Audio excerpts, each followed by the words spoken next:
Bismillahirrahmanirrahim. Assalamualaikum warahmatullahi wabarakatuh. Alhamdulillahirabbil alamin wal aqibatu lil muttaqin wala udwana illa 'alal zalimin. Asyhadu an la ilaha illallah wahdahu la syarikalah wa asyhadu anna Muhammadan abduhu wa rasuluh. Allahumma shalli wa sallim wa barik ala habibina wa nabiyyina Muhammadin sallallahu alaihi wasallam wa ala alihi wa ashabihi wa man tabi'ahum bi ihsanin ila yaumiddin. Allahumma alimna ma yanfa'una wanfa'na bima 'allamtana wa zidna ilma wa arinal haqqa haqqan warzuqna ittiba'ah wa arinal batila batila warzuqna ijtinaba amma ba'd. Hadirin jamaah sekalian rahimakumullah. Alhamdulillah, pertama kita panjatkan puji syukur kita kepada Allah Subhanahu wa taala yang telah memberikan taufiknya kepada kita sehingga pada pagi hari ini kita masih bisa melaksanakan salat subuh secara berjamaah.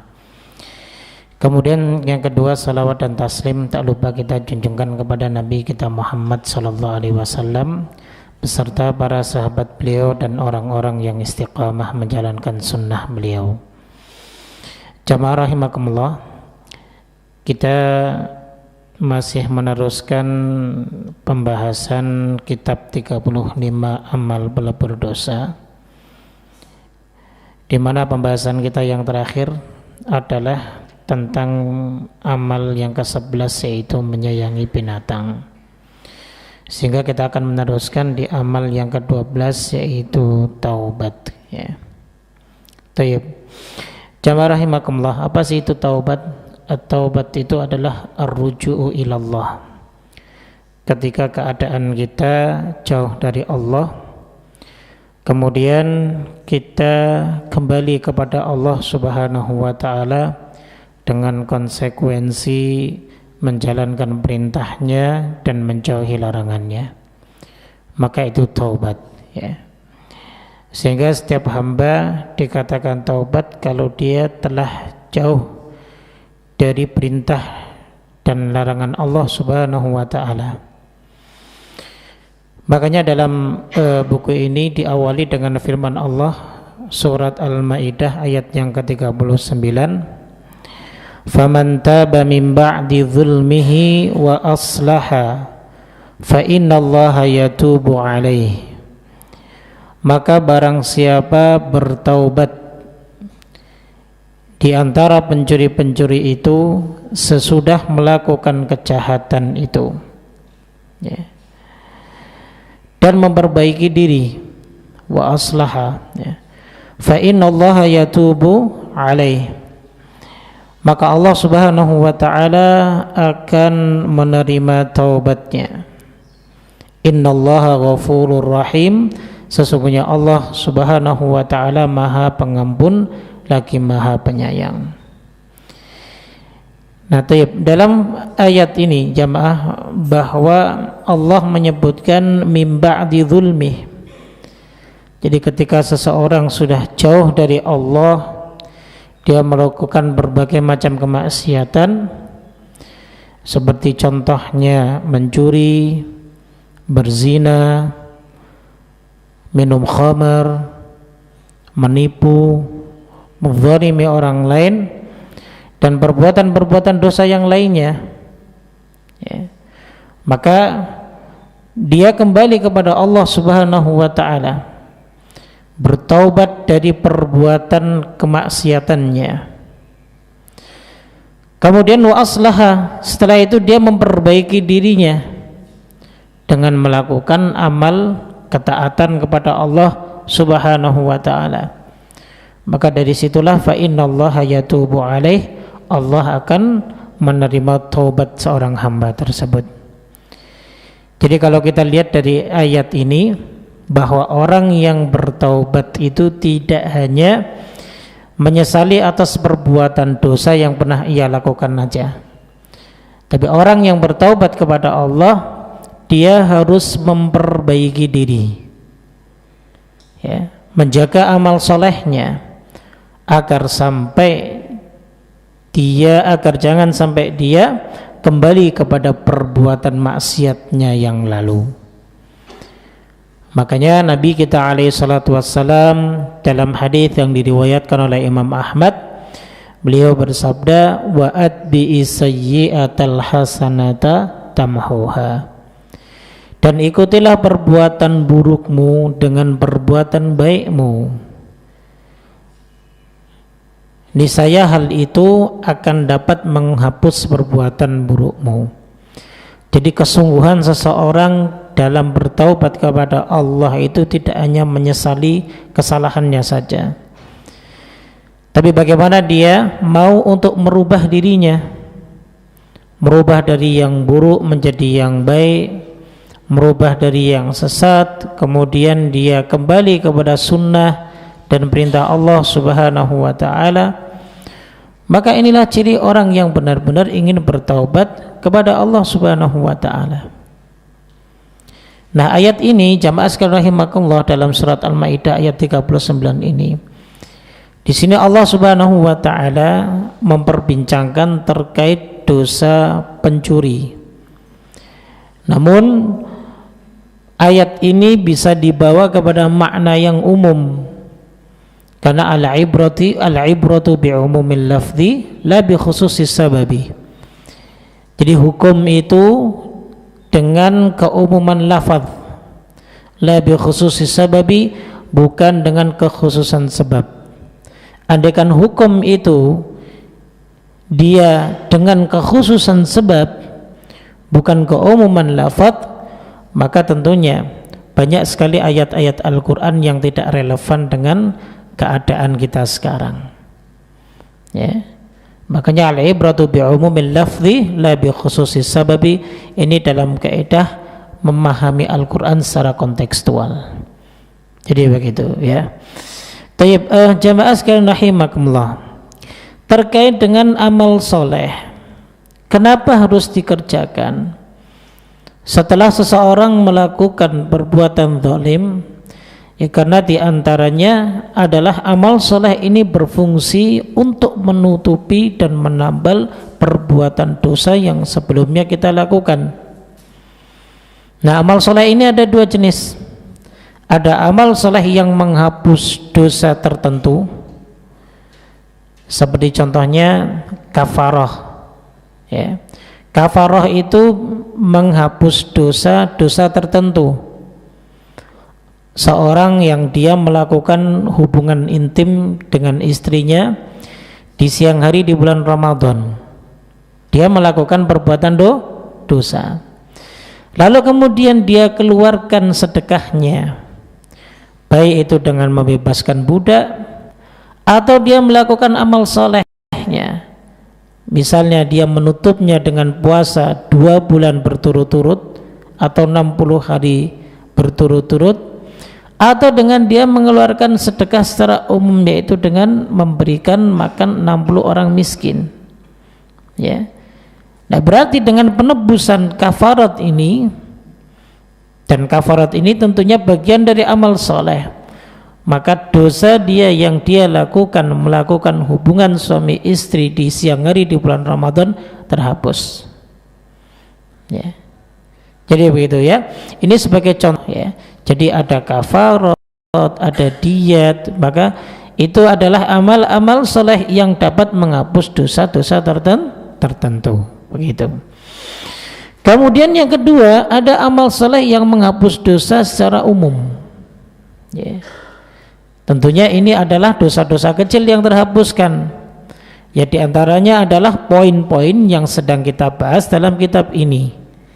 Jadi semua poin-poin yang kita bahas dalam kitab ini di sisi lain merupakan perintah Allah, tapi di sisi lain dapat menghapus dosa-dosa kita dengan sendirinya, ya.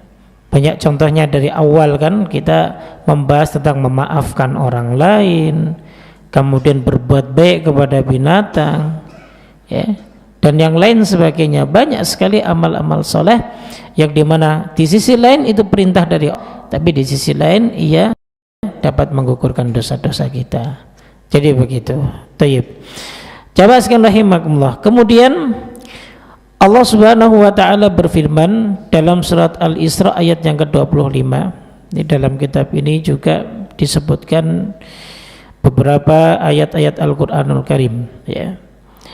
Di sini Allah Subhanahu wa taala berfirman, Rabbukum a'lamu bima fi nufusikum. Tuhanmu itu lebih mengetahui apa yang ada dalam hati kalian. In takunu salihina fa innahu kana lil awwabina ghafura. Jika kamu orang-orang yang baik, maka sesungguhnya Dia Allah Subhanahu wa taala Maha Pengampun bagi orang-orang yang bertaubat. Ya. Orang-orang yang bertaubat itu disebut awwab, ya. Awwab adalah orang-orang yang bertaubat, ya, kepada Allah Subhanahu wa taala. Baik. Istilah awwab ini disebutkan oleh seorang tabi'in yang bernama Sa'id bin Musayyib rahimahullahu taala. Beliau menafsirkan makna awwab ini adalah orang yang ketika dia melakukan kesalahan, dia bertaubat kepada Allah. Kemudian dia melakukan kesalahan itu lagi, dia bertaubat lagi kepada Allah, ya. Dia melakukan lagi, dia bertobat kepada Allah, terus dilakukan seperti itu. Maka ini yang dimaksud dengan lil awwabin, bagi orang-orang yang bertaubat, ya.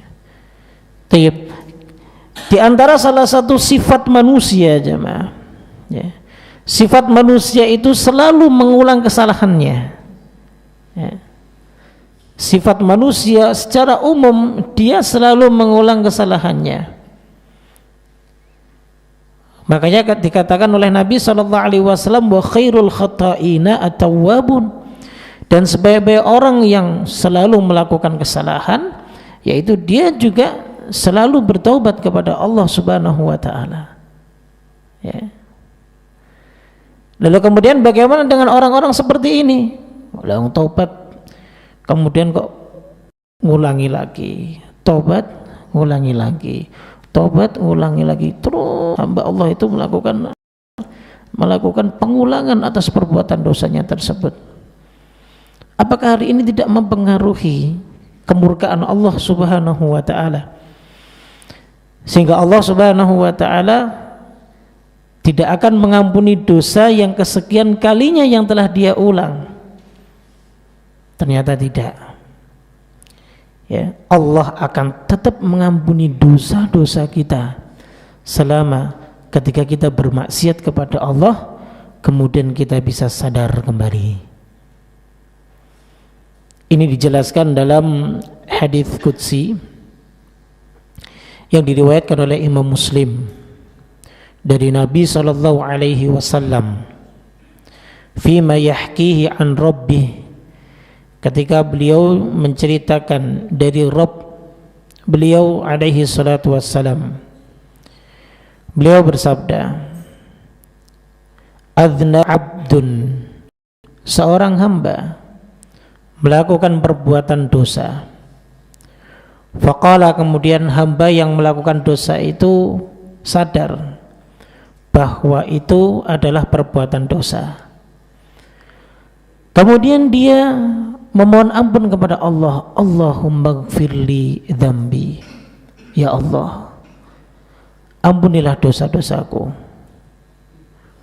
Maka faqala tabaraka wa ta'ala, Allah Subhanahu wa ta'ala berfirman, adznaba abdi dzamban, hambaku telah melakukan dosa kepadaku.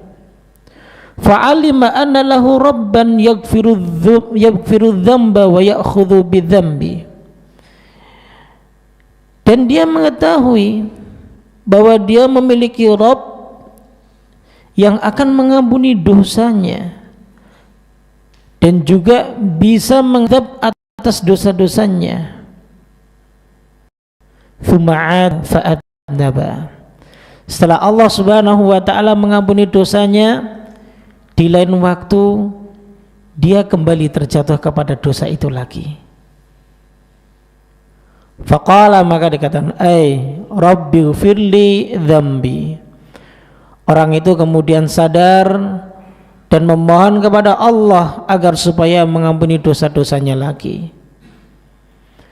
Maka Allah Subhanahu wa ta'ala mengatakan, abdi adznaba dzamban, hambaku telah melakukan perbuatan dosa yang dulu telah ia mintakan istighfar kepadaku, tapi dia ulangi lagi. Karena fa'alima anna lahu rabban yaghfiru dzamba wa ya'khudhu bidzam. Karena dia mengetahui bahwa dia memiliki Tuhan yang mengampuni dosa dan yang dapat membalas dosa, ya.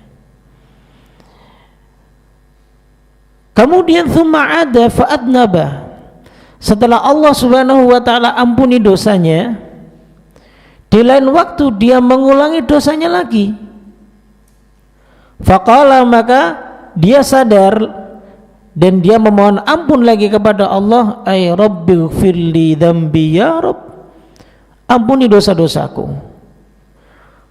Maka faqala tabaraka wa ta'ala, Allah Subhanahu wa ta'ala berfirman, adznaba abdi dzamban, hambaku telah melakukan dosa kepadaku, fa'alima anna lahu rabban yaghfiru dzamba wa ya'khudhu bidzam, dan dia tahu bahwa dia memiliki Rabb yang dapat mengampuni dosa dan membalas dosanya. Maka kata Allah Subhanahu wa ta'ala, i'mal ma syi'ta, lakukan sekehendakmu, berbuatlah sekeinginanmu, faqad ghafartu laka, maka sungguh aku telah ampuni dosa-dosamu. Ini kata Allah Subhanahu wa ta'ala. Begitu luas rahmat Allah, jamaah, ya. Jadi apakah kita tidak malu kalau kita sebagai hambanya lalu kita tidak pernah sadar akan dosa kita? Taubat saja dengan segera, ya. Dan kita harus punya iktikad untuk tidak kembali kepada perbuatan itu. Adapun masalah nanti kok ternyata kita wukuk ataupun melakukan perbuatan itu lagi, maka itu hal yang lain. Yang penting dalam taubat kita menghadirkan penyesalan dalam diri kita bahwa itu perbuatan dosa yang tidak pantas kita lakukan sebagai hamba Allah yang telah diberikan nikmat kepada kita di dunia ini. Begitu saja.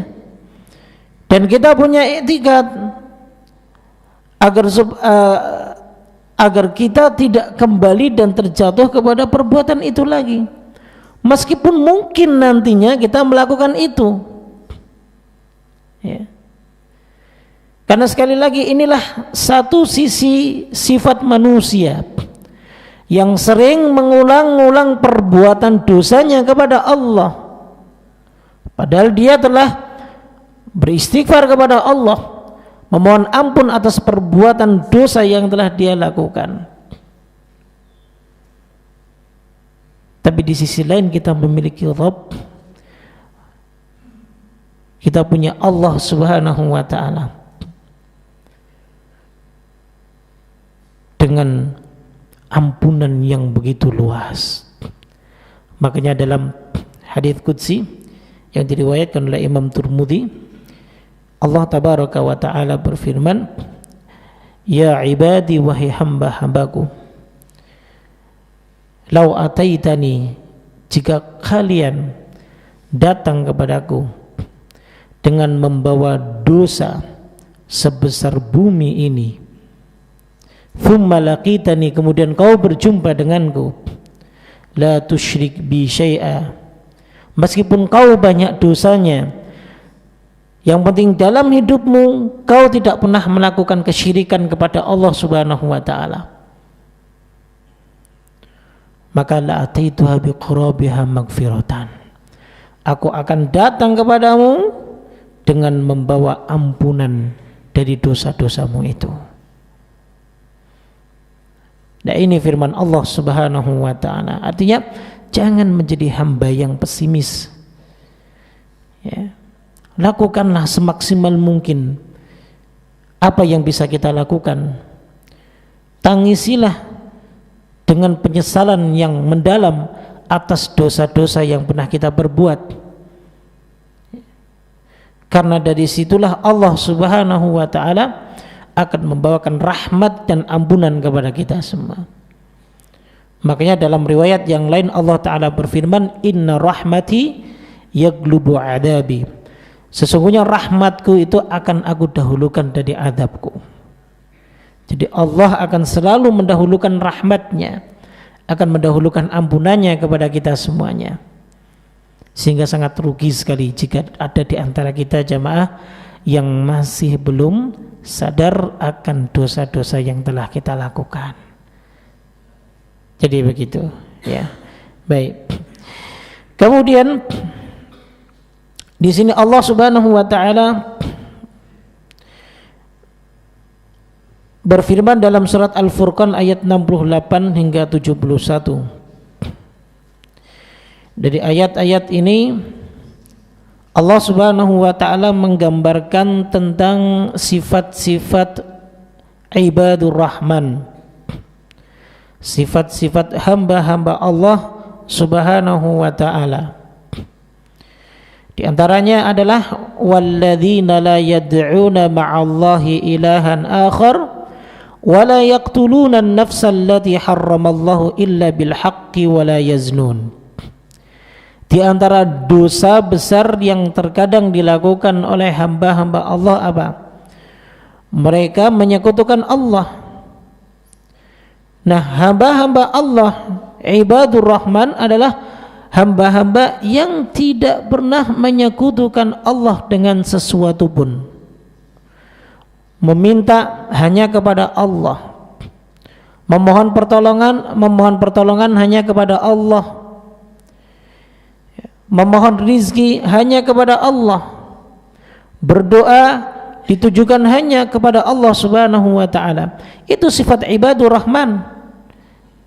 Dia yakin, dia bertawakal sepenuhnya kepada Allah Subhanahu wa ta'ala, bukan kepada makhluk, menggantungkan segala urusannya kepada Allah, bukan kepada makhluk. Maka disebutkan dalam ayat ini, la yad'una ma'allahi ilahan akhar. Hamba-hamba Allah ibadur rahman yang dicintai oleh Allah itu adalah mereka yang tidak menyembah Tuhan selain Allah Subhanahu wa ta'ala. Begitu pula wala yaqtuluna an-nafsa allati harramallahu illa bil haqq. Ibadur rahman, hamba yang dicintai Allah itu adalah mereka yang tidak melakukan dosa membunuh jiwa.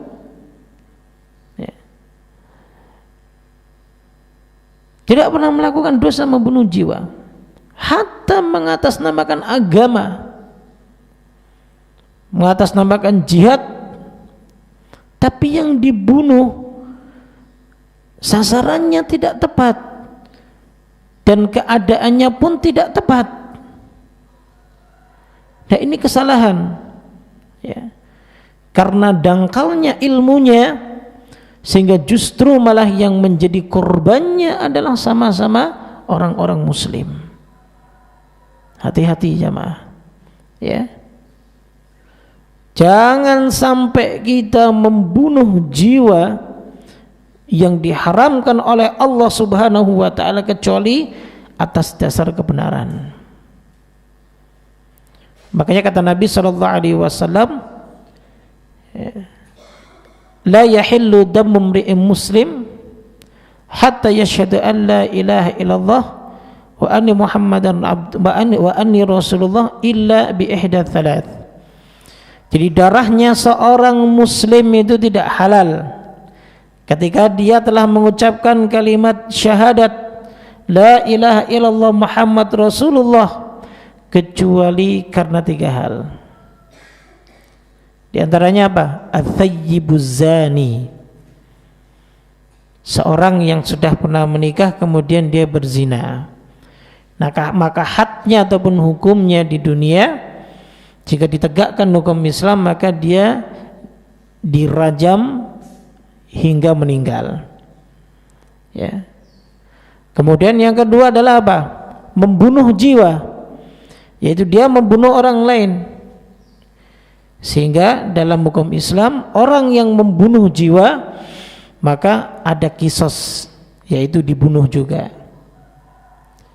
Dan yang ketiga adalah watariku lidinih, dia meninggalkan agamanya, au al-mufariqu lil jamaah, ataupun dia berpisah dari jamaah kaum muslimin, yaitu dia dalam keadaan murtad dan dia membelot serta memerangi kaum muslimin. Ya. Dan semuanya itu berada di bawah naungan pemimpin setempat, tanggung jawabnya. Makanya jamaah rahimakumullah, tidak ada seorang mukmin dari hamba-hamba Allah yang dia membunuh jiwa tanpa hak. Ya. Entah itu mengatasnamakan apapun, tidak diperbolehkan. Ya. Maka inilah salah satu ciri-ciri hamba-hamba Allah yang beriman, dia tidak akan membunuh jiwa kecuali tanpa alasan yang benar, yang dibenarkan dalam syariat. Kemudian wala yaznun, dan dia tidak akan mungkin berzina. Ya. Karena zina merupakan dosa besar di antara dosa-dosa besar yang mendapatkan ancaman yang keras dari Allah Subhanahu wa taala. Dan perbuatan zina yang dosanya paling besar itu adalah ketika engkau menzinai istri tetanggamu, ya. Ataupun kau menzinai saudara semahrammu, maka ini dosa zina yang terbesar. Ya. Entah berzina dengan ibunya, entah berzina dengan adik kandungnya yang sedarah, ya, maka dosanya besar. Ya. Maka hati-hati jamaah sekalian rahimakumullah atas perbuatan ini, sampai-sampai Allah Subhanahu wa taala memberikan peringatan kepada kita. Tidak wala taznu, dalam ayat lain disebutkan wala taqrabuz zina, jangan mendekati perbuatan zina. Artinya wasilah-wasilah yang dapat tersampaikan seseorang untuk melakukan perbuatan zina itu dilarang untuk dilakukannya. Sehingga Bapak dan Ibu sekalian, kalau punya putri, dijaga putrinya, ya. Jangan mau anak putri perempuan, anak perempuan kita dibawa oleh laki-laki lain yang bukan mahramnya. Terkadang ada orang tua justru malah bangga kalau anaknya punya pacar. Dia sedih kalau anaknya nggak punya pacar. Tetangganya anaknya perempuan semua, kalau malam minggu pacarnya ngapelin, dia malu, nyuruh anak perempuannya, "Mbok yo cari pacar biar diapeli sama pacarmu malam minggu." Noh, kamu nggak malu sama tetangga-tetanggamu. Waliyadzubillah. Ya. Jadi sebegitu jahilnya orang tua terhadap ilmu agama, membolehkan anaknya dibawa oleh orang lain. Ya Allah. Nah, bagaimana nanti kalau melakukan perbuatan zina, jamaah?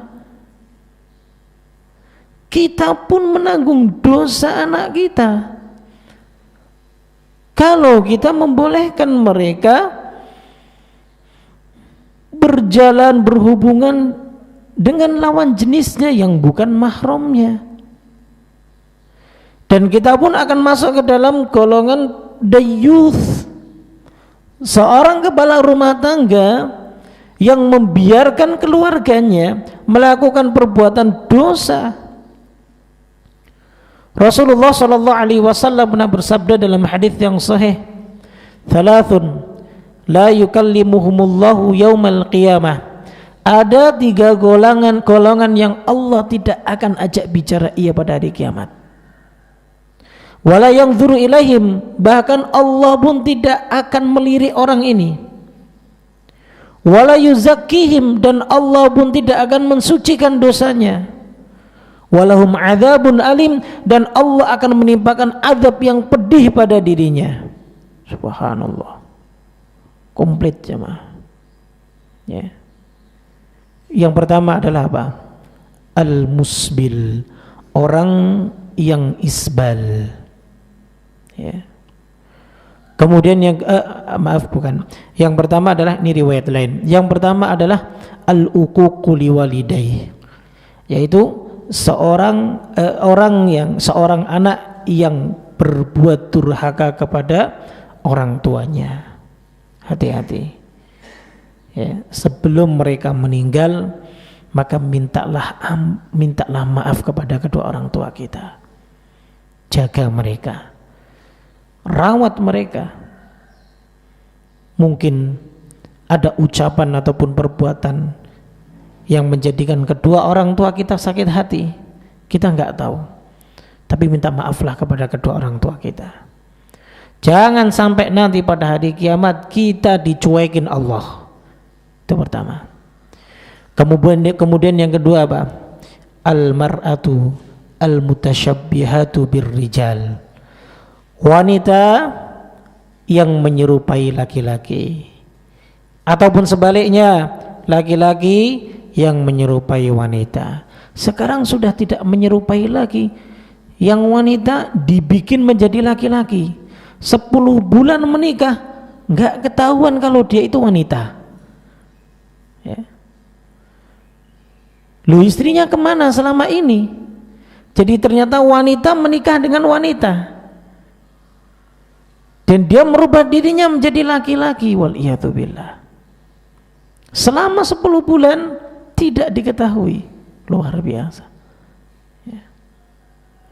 Atau sekarang banyak laki-laki yang merubah dirinya menjadi wanita. Sudah bukan seperti lagi, merubah dirinya menjadi wanita. Ya. Ada disuntik dadanya, ada dipotong di lehernya, ya. Jakunnya itu dipotong, ya. Ada dirubah kelaminnya. Wal'iyadzubillah. Dan begitu bangga, dan orang yang melihatnya ikut senang. Jadi dosa di atas dosa. Kalau yang seperti ini, sudah itu perbuatan dosa, dia bangga dengan dosanya. Sudah begitu disupport lagi oleh orang lain. Wal'iyadzubillah. Jangan zina, jangan dekati zina, jangan melakukan perbuatan-perbuatan haram yang menjadikan kita jauh dari rahmat Allah Subhanahu wa taala. Nah, yang ketiga, kata Nabi sallallahu alaihi wasallam, ad-dayyuth, seorang kepala rumah tangga yang dia membiarkan keluarganya bermaksiat kepada Allah Subhanahu wa taala. Punya istri enggak menutup auratnya, senang dia, bangga. Mbok yo dandan yang cantik, tuh rambutnya yang keriting dilurus-lurusin, pakai baju yang kebuka dikit saja dadanya. Ntar saya boncengin, saya pengen pamerin teman-teman saya kalau bini saya ini cantik. Subhanallah. Seneng istrinya dinikmatin oleh orang lain. Maka pantas kalau Allah akan mengadab dia dengan adab yang pedih. Ya. Nah, ini diantara dosa besar. Dan orang-orang yang beriman, hamba-hamba Allah yang dicintai Allah, tidak akan mungkin melakukan perbuatan seperti itu. Makanya Allah menyebutkan apa? Wa man yaf'al dzalika yalqa athama. Barang siapa yang melakukan perbuatan itu, maka sungguh dia mendapatkan pembalasan atas dosanya.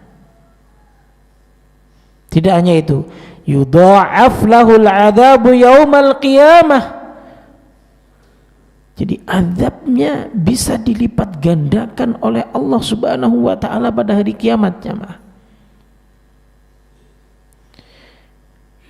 Wa yakhlud fihi muhana, dan dia bisa jadi akan dikekalkan oleh Allah Subhanahu wa taala di neraka tersebut dalam keadaan hina. Ya.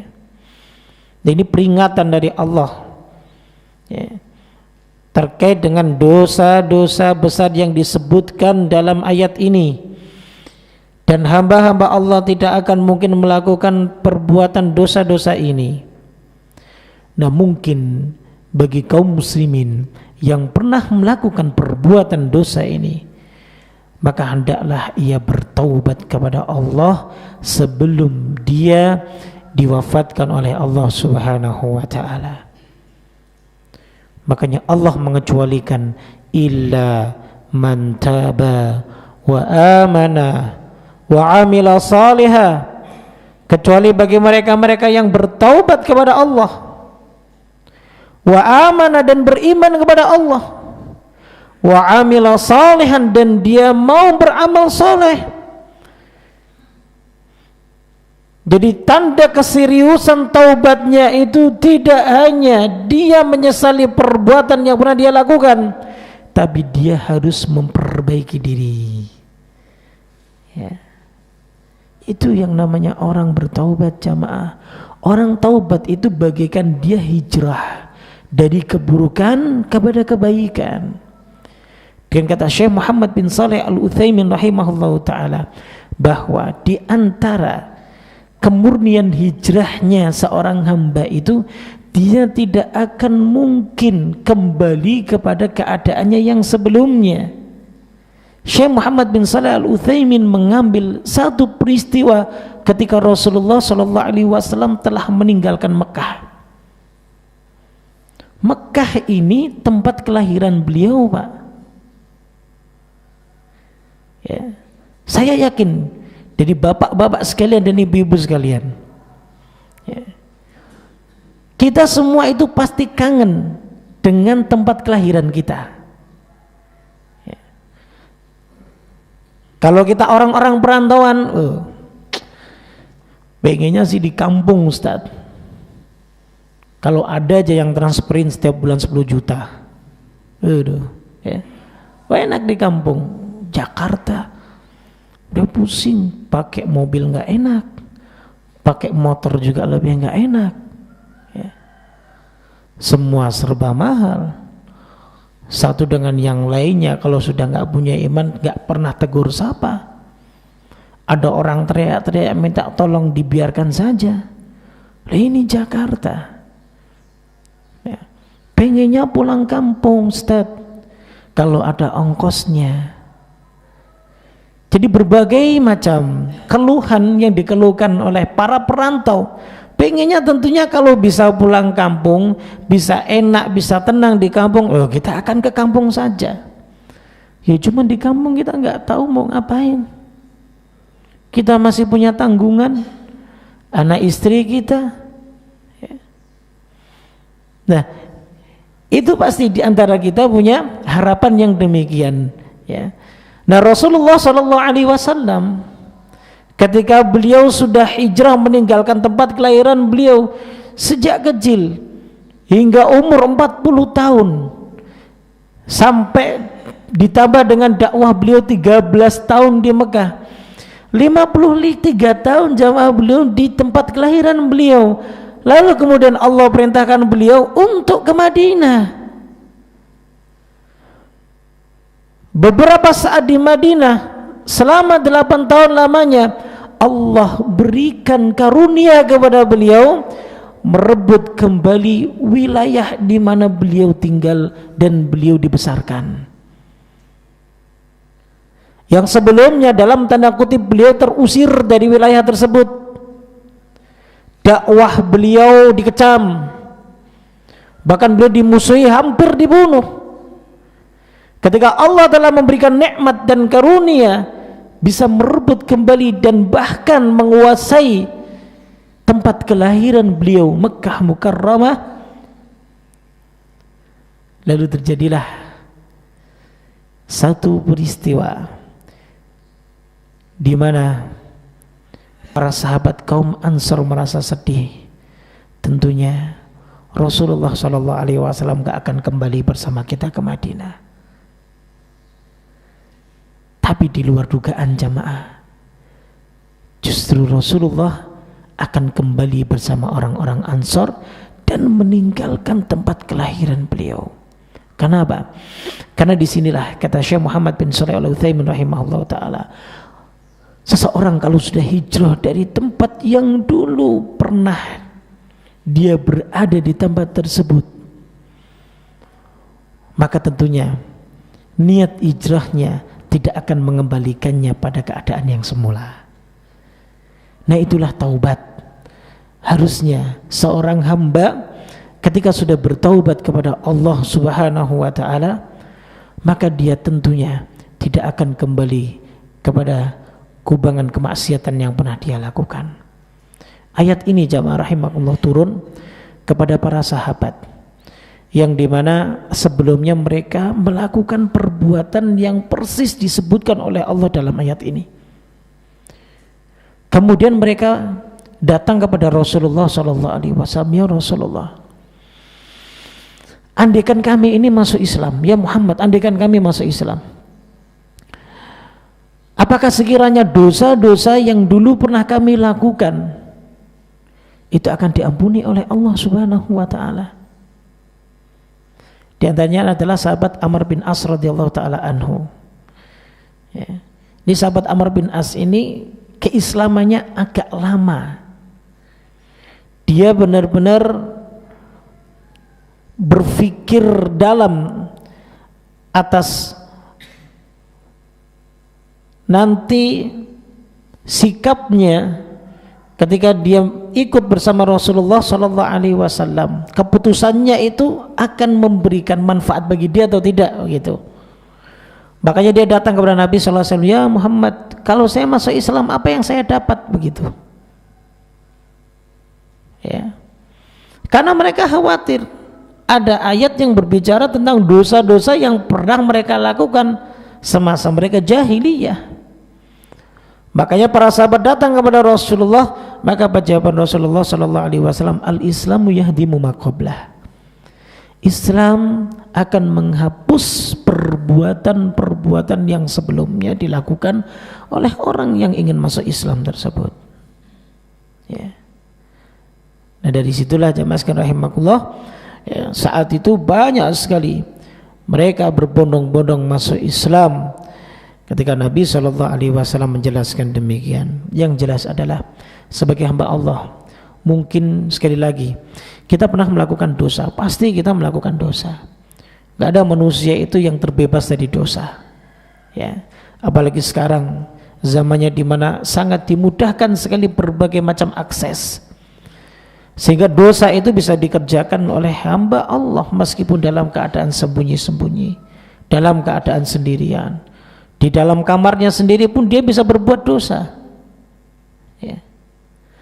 Jadi semakin Allah memudahkan fasilitas kita, ternyata masih banyak dari hamba-hamba Allah Subhanahu wa ta'ala yang tidak mau mensyukurinya dengan menggunakan fasilitas tersebut untuk ibadah kepada Allah, tapi justru malah dia gunakan sebagai kesempatan bagi mereka untuk melancarkan perbuatan dosanya. Waliyadzubillah. Dan bagi yang sudah pernah melakukan perbuatan dosa, ingat bahwa Allah Subhanahu wa ta'ala zat yang akan selalu menunggu taubatnya setiap hamba-hambanya. Kata Rasulullah SAW, inna Allah ta'ala yabsutu yadahu bil-lail liyatuba musi'an nahar. Allah akan selalu membentangkan tangannya pada setiap malamnya untuk mendengarkan taubatnya hamba-hambanya yang dia telah melakukan dosa di siang hari. Wa yabsutu yadahu bin nahar liyatuba musi'al lail, dan Allah akan membentangkan kedua tangannya untuk menerima taubat hamba-hambanya yang melakukan dosa di malam hari. Wa dzalika hatta tatul asyams min maghribia. Yang demikian itu Allah Subhanahu wa ta'ala terus menanti hamba-hambanya sampai matahari itu terbit dari sebelah barat. Subhanallah. Inilah bentuk rahmat dari Allah Subhanahu wa ta'ala. Dan sebagai penutup, dalam surat Az-Zumar Allah Subhanahu wa ta'ala berfirman, ya, qul ya ibadiyalladzina asrafu ala anfusihim la taqnatu min rahmatillah Katakanlah wahai Muhammad kepada hamba-hambamu, kepada umat-umatmu, hai hamba-hambaku yang melampaui batas, ketahuilah yang melampaui batas terhadap diri mereka sendiri, ya, janganlah kalian berputus asa dari rahmat Allah Subhanahu wa taala. Allah akan menerima taubat kita selama kita yakin bahwa kita benar-benar bertaubat kepada Allah atas perbuatan dosa-dosa kita, dan kita punya keinginan untuk meninggalkan perbuatan dosa-dosa tersebut.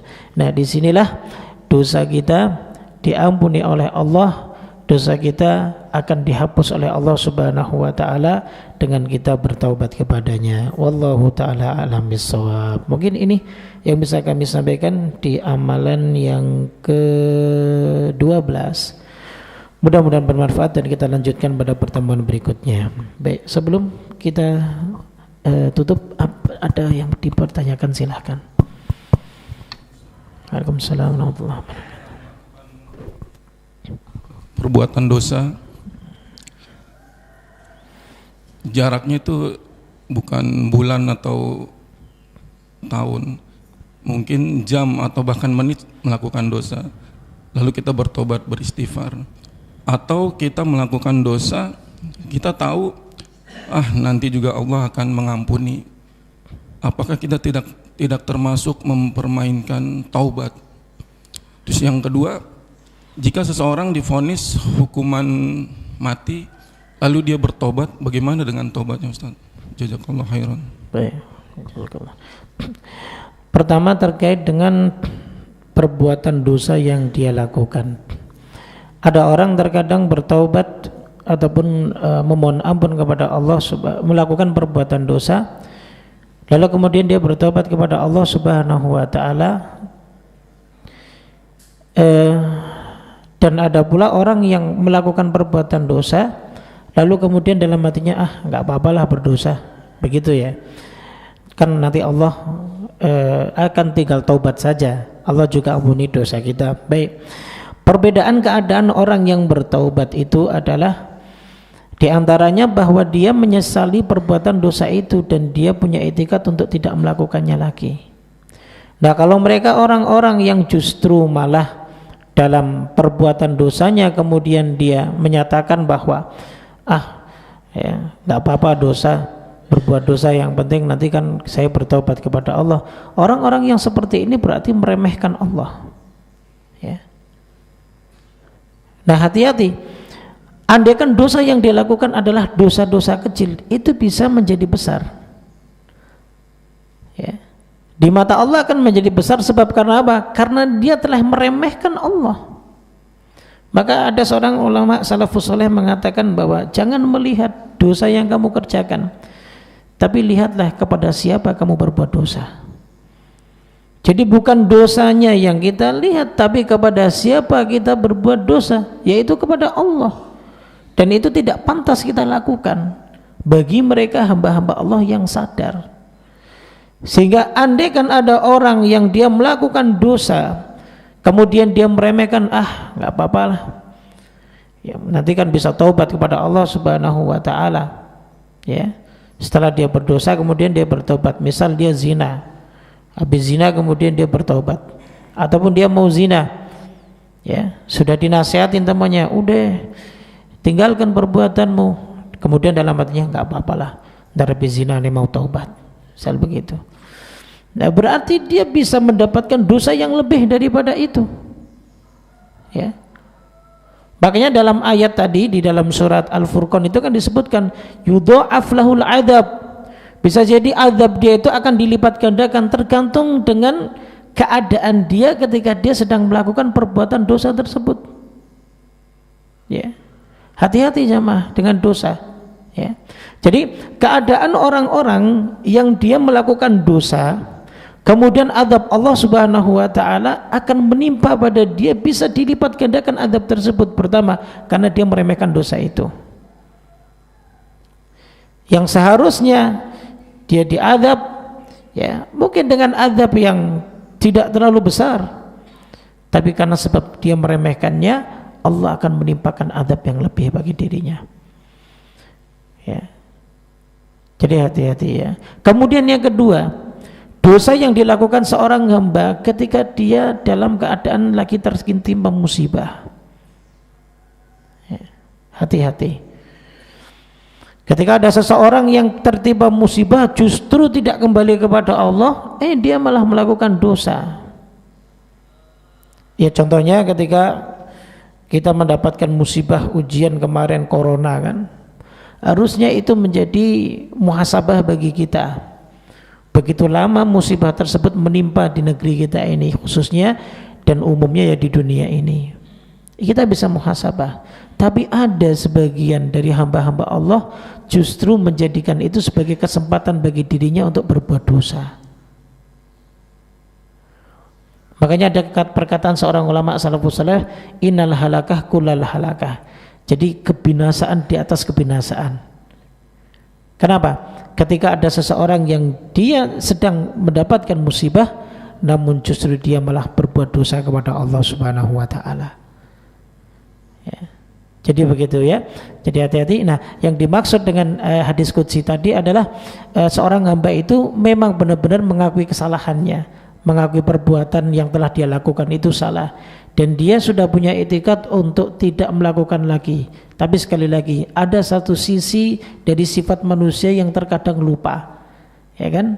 Padahal dia sudah taubat kepada Allah, ternyata dia digiring lagi untuk melakukan perbuatan maksiat itu lagi.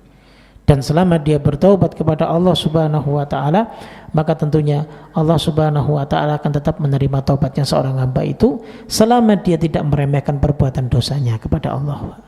Jadi begitu, wallahu taala alam bisawab. Kemudian yang kedua tadi terkait apa, Pak? Oh, tayyib, Pak. Seseorang yang telah dihukum di dunia dengan hukuman mati, apakah taubat, bagaimana dengan taubat dia kepada Allah? Ya. Jadi kalau hukuman itu kaitannya dengan had ataupun hukuman yang disebutkan dalam Quran ataupun Sunnah, maka dosa yang dia lakukan itu terhapus. Seperti orang zina, ya, dengan dihukum tera, dicambuk bagi yang belum pernah menikah, maka dengan dicambuknya hukum tersebut berarti dosa dia sudah dihapuskan. Cuman seorang hamba itu butuh pertaubatan. Taubat itu untuk menandakan bahwa dirinya menyesal atas perbuatan tersebut. Kenapa? Karena terkadang seseorang dihukum tapi dia belum menyesal. Besok ngelakuin lagi ya. Paling cuma dicambuk, ya kan? Zinanya 100 kali, dicambuknya cuman sekali, ya kan? Nggak apa-apalah. Kan ada orang seperti itu. Ya, berarti dia belum mendapatkan ampunan dari Allah Subhanahu wa taala dari sisi perbuatannya, dari sisi hatinya, niatnya. Tapi kalau dari sisi perbuatan yang dia telah lakukan, ya maka dosa dia sudah diampuni. Tapi dari sisi niat dalam hatinya dia belum diampuni oleh Allah Subhanahu wa taala. Sehingga butuh tidak dengan taubat, butuh. Ya. Butuh dengan taubat. Makanya ada sebagian ulama yang mengatakan begini, jika seandainya perbuatan dosa itu tidak diketahui oleh orang lain, maka cukup antara dirimu dengan Allah Subhanahu wa taala saja. Tidak perlu kamu i'tirafu binafsik. Tidak perlu kamu mengakui dosamu itu di hadapan orang lain kalau memang orang lain tidak mengetahuinya. Cukup antara dirimu dengan Allah, mintalah ampun kepada Allah Subhanahu wa taala atas dosa yang pernah kamu lakukan.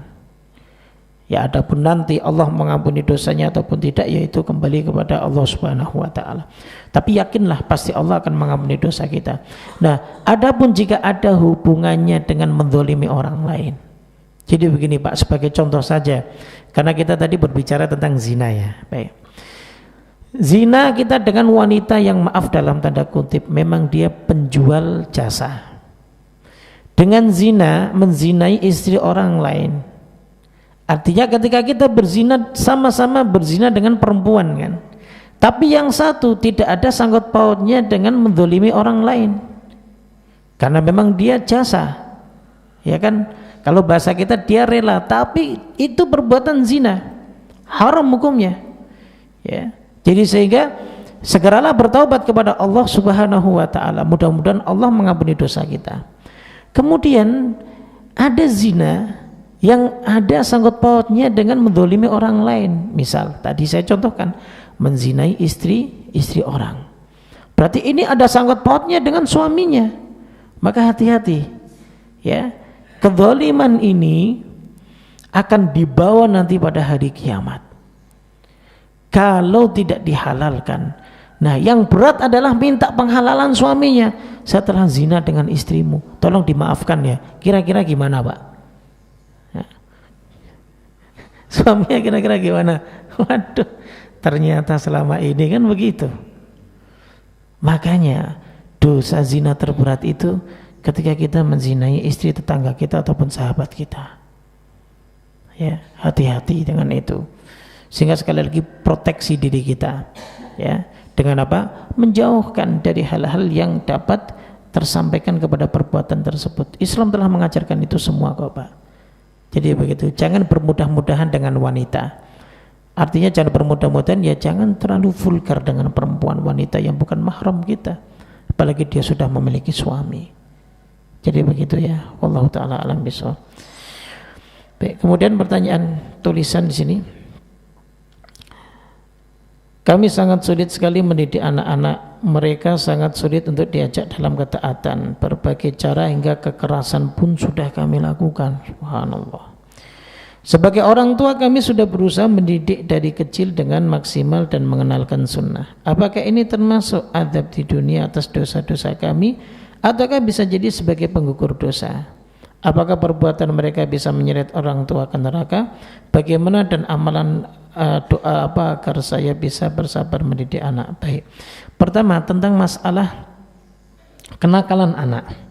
Ya. Sekarang pertama tentang pendidikan anak. Pendidikan anak itu kita lihat mereka itu punya masa tersendiri. Ya. Mungkin anak kecil seumuran di bawah 7 tahun yang belum mumayyiz. Mumayyiz itu belum tahu bahwa ini baik, ini bukan. Lah makanya kita mendidik mereka mengenalkan mana yang baik dan mana yang buruk. Begitu. Adapun perbuatan salah yang mereka kerjakan sebelum usia balik, maka mereka belum terhitung dosa. Jadi mumayyiz itu dia sudah mengenal mana yang baik dan mana yang buruk. Maka kita kenalkan kepada mereka. Begitu. Nah, kemudian kalau sudah mencapai usia balik, maka kita lebih tegas. Ya. Tegas itu bukan dengan kekerasan. Kadang ada orang tua yang melarang ataupun menyuruh anaknya untuk berbuat baik sudah pegang sapu. Dipukul sekali sapunya patah. Kan rugi, Pak. Ya. Rugi, Bu. Kasihan suaminya. Ya, tiap hari suruh beli sapu. Ya. Karena cuma untuk apa? Untuk mendidik anak, dan pendidikannya pun belum tentu benar dengan cara kekerasan. Tidak perlu dengan cara kekerasan. Ya, jadi begitu. Nah kemudian kalau nggak keras Ustaz, dia nggak mau sadar begitu misal. Ya itulah anak.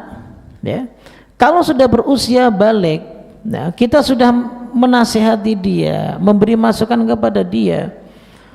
Kok dia masih saja mengulangi perbuatannya? Apakah orang tuanya mendapatkan dosa dari perbuatan itu? Selama kita sudah mengingatkan anak kita, maka andaikan anak itu sudah balik, ya dosanya kembali kepada anak tersebut. Tapi ingat Pak, kita mengingatkannya, ya, bukan kita membiarkannya. Begitu.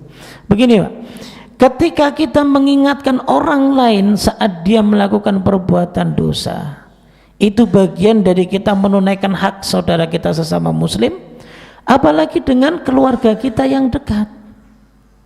Jadi begitu, tugas kita ini adalah hanya menyampaikan baik kepada keluarga kita ataupun kepada yang lainnya. Kalau mereka mau menerima, ya syukur. Kalau tidak, ya sudah. Kuncinya apa? Kita doakan.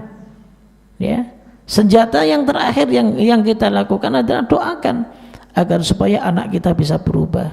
Jadi begitu. Kemudian apakah ini bisa masuk ke dalam kategori adab? Orang mukmin itu tidak akan diadab. Yakinlah. Ya. Jadi orang mukmin itu tidak akan diadab kalau ini penggugur dosa jika kita sabar. Loh, gimana menggugurkan dosa anaknya baru berbuat kesalahan udah pukul pakai sapu, ya kan? Sabar sebagai orang tua, tetap kita nasihati dia, ya, kita beri peringatan dia, ya. Kemudian kita doakan dia. Intinya adalah senjata kita adalah doa, memohon kepada Allah Subhanahu wa ta'ala. Kita sabar. Makanya musibah itu bisa menggugurkan dosa ya dengan cara kita bersabar. Kalau enggak bersabar ya tidak akan mungkin bisa menggugurkan dosa-dosa kita. Jadi begitu. Nah, andaikan pun misalnya apakah ini sebab karena dosa-dosa kita? Tentu al jaza'u min jinsil amal, ya, balasan itu tergantung dengan perbuatan kita. Bisa jadi ini bagian daripada dosa yang dulu pernah kita lakukan. Atau mungkin kita tanya orang tua kita, Bu, Pak, dulu saya gini ya kayak anakku. Wah, bisa jadi orang tua kita jawab, lu bandel. Jadi begitu, kita lebih kita lebih nakal daripada anak kita. Itu kita nggak tahu. Ya, makanya sabarlah dalam mendidik anak. Sekali lagi, anak kita ini titipan dari Allah. Ya, dia akan bisa menyelamatkan kita kalau kita terus mendidik dia dengan baik dan benar. Bersabar atas keburukan anak kita dengan kita selalu mengingatkannya, maka ini terbaik bagi kita insyaallah ta'ala, karena dari situ dosa kita akan tergugurkan.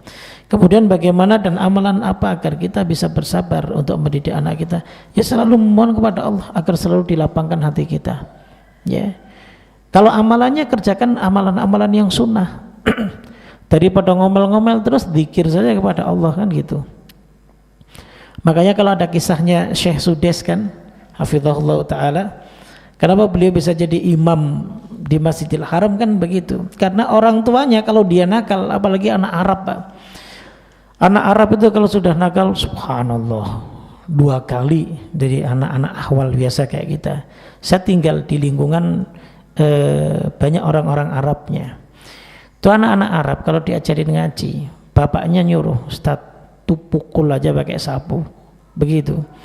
Saya pukul pakai tuding buat ngajar ngaji, ya, nggak keras. Dia bilang, Ustadz kurang keras, begitu, nggak ada rasanya itu. Nah, yang kemarin belum dipukul, hari ini hadir, Ustadz katanya teman-teman dipukulin ya, saya dipukul juga dong, begitu. Bayangkan, ya. Jadi pukulan itu terkadang bukan untuk memberikan jerah buat anak, bisa jadi. Karena makanya jangan sampai kita, mungkin kalau kita ngomel-ngomel keras dengan dia biar bisa jerah, bisa jadi justru bukan buat jerah dia, malah semakin melonjak, ya. Jadi begitu. Makanya saya sudah situ dulu beliau bercerita begitu. Dulu ketika beliau nakal, ibunya mendoakannya yang baik-baik. Oh ya, mudah-mudahan kamu jadi imam Masjidil Haram. Benar, jadi imam Masjidil Haram. Coba setiap anak kita nakal, mudah-mudahan jadi imam Masjid Al-Hidayah, begitu. Subhanallah, ya. Iya, karena kekesalan kita, doa orang tua itu hati-hati, ya, bisa jadi diijabahi oleh Allah. Maka doalah yang baik-baik untuk anak-anak kita. Jadi begitu ya Bapak dan Ibu sekalian rahimakumullah. Mungkin ini yang bisa kami sampaikan, mudah-mudahan bermanfaat. Subhanakallah wa bihamdik, asyhadu an la ilaha illa anta astaghfiruka wa atubu ilaik. Assalamualaikum warahmatullahi wabarakatuh.